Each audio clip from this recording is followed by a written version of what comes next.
Welcome back to Local 5 Live, everybody. You know, beer isn't what it used to be. In fact, it's even better thanks to craft brewing, and that's why tasting events are growing in popularity. And one of the best in the area gets poured on Saturday. I'm so excited about this, guys. We're talking about the Wisconsin Craft Beer Festival, and the premier sponsor is here. Lauren is joining us, along with Bill Story, who's the wine and spirit supervisor. Good morning. Thanks for being here. Oh, yeah, absolutely. Thank you for having us. Well, we have a great selection of beer here, and I'd imagine that's what people are going to find at the event. Yes, the event is really awesome. I went last year, and I have the opportunity to go again this year.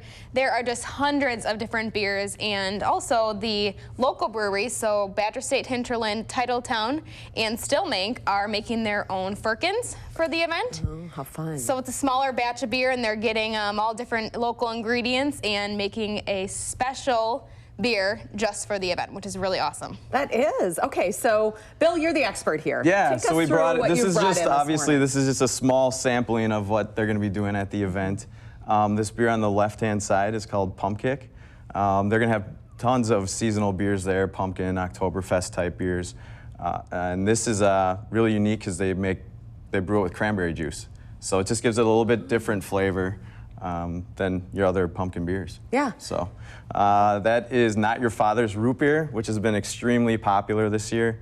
And the story behind that is this gentleman named Tim Kovac and his son found his great-grandfather's recipes, and they used a bunch of different herbs, his great-grandfather did, and came up with this. So really amazing root beer float. Yum. Oh, So that's a okay. good way to yeah. try that. So.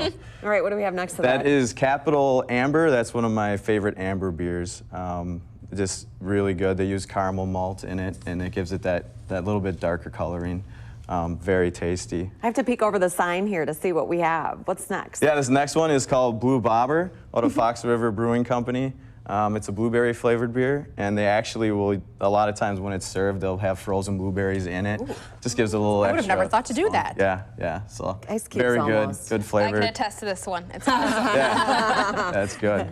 Yes, feel free to endorse Yes. any of the products here, Lauren. I So- see the big H for Hinterland. Yeah, Hinterland, the Packerland Pilsner, obviously, Festival Foods is doing the Packerland Pilsner brats, so we have Yum. the Packerland Pilsner beer that we're going to be sampling. It's very delicious, very light, and clean and crisp. So, right. And these last two are Mackenzie's, which is brand new to Festival Foods that we'll be sampling. It's a cider, and this one here is Michelob Ultra Light, which is also a cider, which are naturally gluten-free. And our cider is still really on trend. There was such a boom. Yeah, they're doing really, really well. Yeah. So, and you mentioned the gluten-free products. Why is that important for you to kind of cater to that section? For me, I have celiac, but I'm also pregnant, so I still can't indulge this year, but it's good to hear. Oh yeah, definitely. Anyone for celiac, you know, all these ciders are naturally gluten-free, so you can drink them. Awesome. So it's perfect. So Lauren, we wanted to talk a little bit about festival and why they wanted to be the, premier sponsor of this festival. Why do you guys want to get involved in something like this?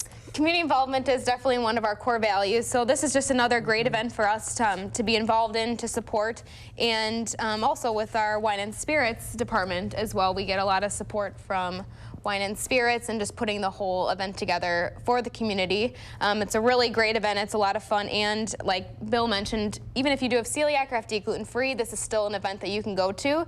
And there are also designated driver tickets as well for $10. So. Right.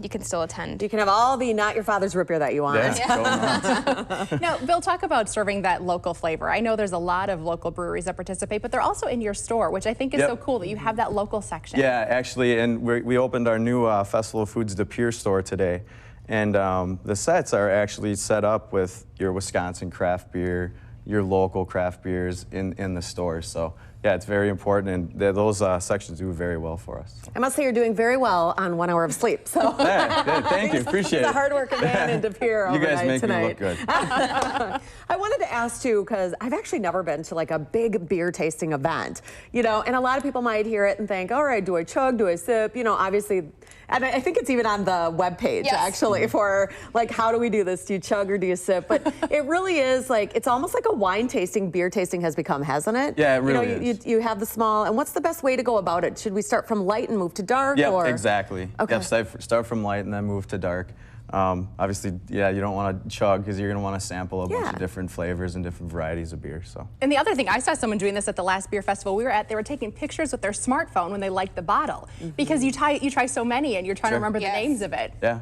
And the Definitely. event also gives you a really great guide. Oh, so perfect. it's a very nice, colorful booklet that you can mark off Okay. the ones you've tried, and there's a spot for notes, so you can write down notes and the flavoring and if you liked it and that type of thing too. So I like it. Yeah. it's really a lot of fun. Fun. And I wanted to ask the difference between general admission and VIP admission. Yes, so VIP, basically you're just going to get the added bonus of the Mark food.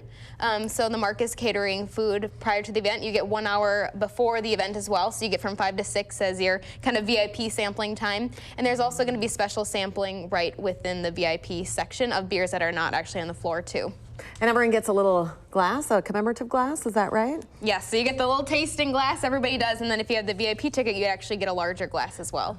And the food, which is an important base when you're coming to a beer event. Gotta have the base. And there'll be some light hors d'oeuvres for general admission as well, so it's not just beer. But if you're looking for more of idea. a meal before the VIP tickets might be right for you. All right, let's review the details. The Northeast Wisconsin Craft Beer Festival is this Saturday at Shopko Hall from 6 to 9 for the general admission, 5 to 9 for the VIPs.